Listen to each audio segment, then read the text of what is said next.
Então, essa questão da revisão da aposentadoria para a vida toda, o que ela significa e que ganho tem o aposentado sobre isso? Como é que está funcionando, Arthur?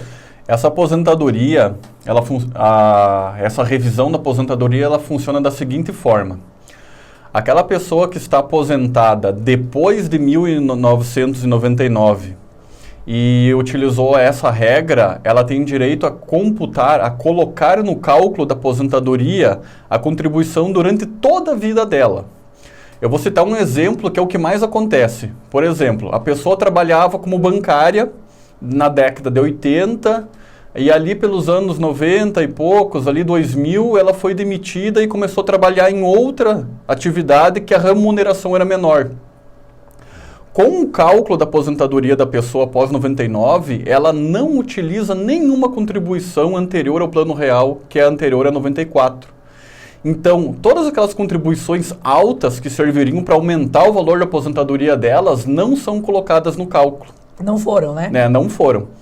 O que se discutiu? Se discutiu que isso seria inconstitucional, porque a regra de 99, ela tem uma regra de transição e a regra permanente. A regra permanente não poderia vir no sentido de prejudicar a população, o segurado, em não colocar essas contribuições altas que a pessoa teve. Então, o resumo seria isso. A pessoa utilizaria as contribuições de toda a vida dela. Quando que isso é vantajoso? No caso da pessoa, antes do Plano Real, o Plano Real entrou em 94. Antes de 94, a pessoa tinha um emprego com uma remuneração maior, a pessoa contribuía mais, né? E esse valor que foi pago para os cofres públicos, a pessoa tem o direito de colocar no cálculo para fazer o valor da aposentadoria. A gente sabe que a partir dessa última revisão aí, ficou mais difícil se aposentar, né? E o cálculo, pouca gente se aposenta com mais que um salário mínimo, né? A ideia, eu acho que do governo, então do Congresso, é nivelar um salário mínimo. Eu vou colocar assim um pouco resumido como que funciona para a pessoa saber se a pessoa tem direito a essa revisão, tá? Isso. Uhum. A pessoa que se aposentou após 1999, tá? E antes da reforma da Previdência, ou seja, de 1999 até 2009, tem direito a fazer essa revisão da aposentadoria. Também tem direito aquela pessoa que se aposentou depois de 2019, mas tem direito adquirido à regra anterior à reforma Previdência. Muitas vezes acontece de vir um cliente e eu quero saber se eu quero me aposentar. Eu faço o cálculo da pessoa, nós estamos em 2022, e a pessoa teria direito de se aposentar com a regra anterior a 2019. Então, mesmo que a pessoa se aposente hoje, em 2022, ela ainda teria direito a essa revisão da aposentadoria. Ela poderia incluir todos os salários de contribuição dela anteriores a 1994 no cálculo para fazer o aumento. Casos práticos que já aconteceu. A pessoa se aposentou com salário mínimo, ela chegou lá, eu gostaria de fazer aí um recálculo para ver se eu tenho direito a uma revisão. Nós fizemos o cálculo, colocamos todo o período que ela teve anterior a 94, que ela foi gerente, que ela trabalhou em banco, que ela tinha um negócio, né, que depois terminou, e colocando nesses períodos maiores, essas contribuições maiores, a aposentadoria também teve o seu aumento. Porque como que é feito o cálculo da aposentadoria? Você soma tudo que você contribuiu durante a tua vida. Se tu colocar só contribuição baixa, a tua aposentadoria vai ser menor. Se tu começar a colocar contribuição alta, a média vai aumentar. E é exatamente isso que se faz no cálculo da revisão da vida toda. Que agora é permitido, então, colocar aquelas anteriores, quando era alta contribuição, né? Mas é um cálculo complicado, né? É complicado a pessoa saber disso. É importante ela procurar uma orientação para saber se ela tem direito.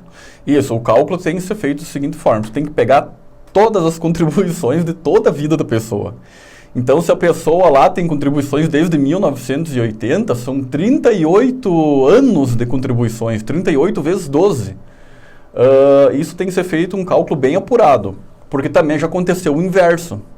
Já foi uma pessoa lá no escritório, pediu para calcular se tinha direito à revisão da aposentadoria, e após os cálculos, a aposentadoria dele ia baixar R$17. Por quê? Porque antes da entrada do Plano Real, ele tinha iniciado na empresa com salário baixo, e no decorrer dos anos ele foi ganhando promoção, foi galgando posto foi aumentando o salário dele. Então não vale a pena para pessoas em que aconteceu isso, colocar essa revisão, porque vai baixar, porque tu vai colocar contribuição menor aonde que estava alta. Exato. E o que é preciso, então, para entrar na justiça? Tem que entrar na justiça para requerer esse direito de revisão. Esse é mais um direito que o INSS não reconhece. Tá? Não adianta ir lá pedir do INSS que ele vai negar. Você tem que contratar um advogado e ingressar no Poder Judiciário. Quais documentos que tem que ter? Tem que ter a carteira de trabalho e o login e a senha para o site do Meu INSS. Hoje o teu histórico, a tua vida contributiva, ela está toda online. Está toda lá no site do governo, que o nome do site é Meu INSS, tudo junto. Tem um aplicativo, inclusive, né? Dá para baixar. Tem um aplicativo. O login e a senha é aquela mesma que você utiliza para baixar a carteira de habilitação digital, para baixar o documento do veículo. É a mesma aquela. É uma só, né? O governo federal é uma Então você precisa levar o login e a senha e a carteira de trabalho, ou se você não quiser, fornecer o login e a senha, você pode simplesmente entrar no site, baixar e dar só o arquivo para a gente fazer o cálculo com as contribuições. Certo. Isso é necessário, então, para fazer essa revisão, né? E todos têm direito, Arthur, é só aqueles que tiveram aposentadoria a partir de 99. Isso, Então, em 1999 mudou a regra de cálculo. Antes de 99, você colocava os últimos 3 anos. Aí em 99 mudou. Você passou a colocar o período contributivo a partir de 94 até a data em que você se aposenta. Então, se você se aposentar 30 anos, 20 anos depois de 94, você tem que colocar os 20 anos. Então, toda a pessoa que se aposentou após 1999 tem direito. Mas também tem que ser aquela pessoa que tem direito às regras até 2019, que foi a reforma da Previdência. Se você se aposentou depois ou ainda não se aposentou, mas tem o direito adquirido à regra, claro que isso tem que ser um especialista previdenciário para verificar se você se enquadra. Porque está bem complexo, muita lei aí no meio. Aí você tem direito também. Uma questão muito importante que também várias pessoas que já foram lá. Qual que é o prazo que eu tenho? É o prazo que eu tenho para fazer o pedido de revisão. A partir do momento em que você sacar, que você tiver acesso à sua primeira mensalidade da aposentadoria, conta-se o tempo de 10 anos, tá? Por exemplo, em 2005, eu saquei a primeira mensalidade da minha aposentadoria. Você tem o prazo de 10 anos, então você teria até 2015. Então eu saquei a minha primeira aposentadoria, a minha primeira mensalidade que eu consegui obter foi em 2016. Então, conta 10 anos para frente, você teria até 2026 para pedir a revisão. Esses seriam os atrasados desse período? Não, esse é para tu pedir só o direito. Só o direito? Só o direito. Desse período. Isso. E vai receber atrasado ou recebe a partir de agora? Como é que funciona? Vai ser calculado nesses 10 anos? Quando você faz o pedido, você tem um protocolo administrativo. O Poder Judiciário ele tem entendido que você tem os atrasados a partir da data em que você reclama. É que nem aquele ditado, quem não chora não mama. Se você reclamou, então a partir da data em que você reclamou, você tem direito a receber os atrasados a partir daquela data, que a gente chama o protocolo, a DER, data da entrada do requerimento, a partir dali. Não retroativo. Se você não buscar teu direito, se você não chorar, por exemplo, não reclamar, você não ganha. É assim que funciona. Não vai ter uma enxurrada de processos, Poderá haver assim uma jurisprudência, já foi julgado, com essa decisão do STF não está julgado e todos os que entram vão receber? Isso ainda não está decidido, mas como o INSS não tem ainda nenhuma questão, nos processos que nós entramos, nós ganhamos a partir da data em que houve a reclamação. Ganhamos todos atrasados a partir da data. E não a partir da data do julgamento do STF.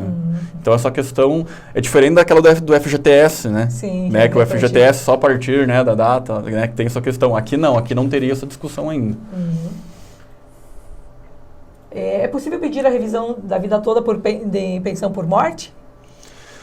Também dá para pedir a pensão por morte, obedecido o prazo de 10 anos, né, da aposentadoria. É possível pedir a revisão também da vida toda em auxílio-doença, benefício por incapacidade, invalidez também, o auxílio acidentário, todas aquelas aposentadorias em que tem um cálculo para tu verificar o montante, tu pode incluir as contribuições antigas. É possível também fazer a revisão da pensão, auxílio-doença, invalidez também. Olha só que interessante. Então, finalmente uma decisão favorável ao aposentado, né? Que está aí, então, um direito adquirido, então, que a pessoa tem que reclamar. É isso, né, Arthur, para finalizar? A história foi, ela foi a votação no STF, ficou 6-5, só que a votação foi virtual. Aí um dos ministros pediu para que fosse refeita a votação em plenário físico. E recentemente o STF decidiu o seguinte, que aquela votação antiga dos que se aposentaram não muda mais. Então o placar vai ficar o 6-5, mesmo que aquele que votou a favor, agora, ele é aposentado, né, o ministro Marco Aurélio se aposentou, o voto dele não muda mais e essa foi uma decisão boa para os segurados, né, para a população. O STF ele negou várias revisões muito boas, desaposentação, reaposentação, nessa, felizmente, aceitaram. Foi reconhecido um direito, então. Um direito, realmente. Era uma reclamação muito grande, né, das pessoas que contribuíam valores grandes na hora de se aposentar. Era uma média mais. Mudam a regra do jogo lá no final do segundo tempo e você tem que, né, sofrer as consequências. Mas aqui eles aplicaram a regra mais benéfica ao segurado, né? Apesar que a aposentadoria no Brasil ela é bem benéfica, né, Arthur? O Brasil tem um regime muito especial, porque a pessoa às vezes contribui com 25, 30 anos e vive mais 40 do recurso da sua aposentadoria, né? Esse era um desequilíbrio que tinha, principalmente da pensão, que chamavam das viuvinhas. Ela era casada um mês, falecia, com 18 anos já recebe a vida inteira. A vida inteira, né? Então, é uma paridade meio injusta, assim, é um peso que o governo carrega para não ter pessoas desassistidas, né? Então, por isso, essa pressão nos últimos tempos de achatar, né, a aposentadoria, tendo em vista que tu contribui 20% sobre o valor, né, entre o patronal e o próprio segurado, né, e vai receber integral, né, ou pelo menos um salário mínimo durante 30, 40 anos, né? Esse valor alto de contribuição também é devido à universalidade dos benefícios. Você tem salário maternidade, você tem auxílio acidentário, você tem, né, benefício por incapacidade, doença, invalidez, pensão por morte, então reabilitação profissional, você tem uma gama muito vasta, sabe? Então por isso que aqui a contribuição ela é bem alta. E cada reforma que tem, eles estão apertando a coisa, aumentando, né? O tempo de contribuição, a idade mínima, né? Ficamos por aqui, Arthur. Eu agradeço a oportunidade. Se eu tiverem mais dúvidas ou, né, quiserem entrar em contato, eu me coloco à disposição. Como tem muita regra, muita mudança, às vezes a pessoa, né, precisa tirar... Tem alguma questão, quer saber se tem direito à revisão, também me coloco, né, em contato. Eu agradeço, Elaine, Bruna, também pela oportunidade. Sempre que precisarem, estou aí. Muito bem. Agradecemos imensamente ao Dr. Arthur Aguiar, especialista em Direito Previdenciário, que veio aqui trazer esse esclarecimento a mais a respeito da aposentadoria, que interessa a muita gente, né? Obrigada, Bruna, pelo espaço. Obrigado, ouvinte, pela audiência.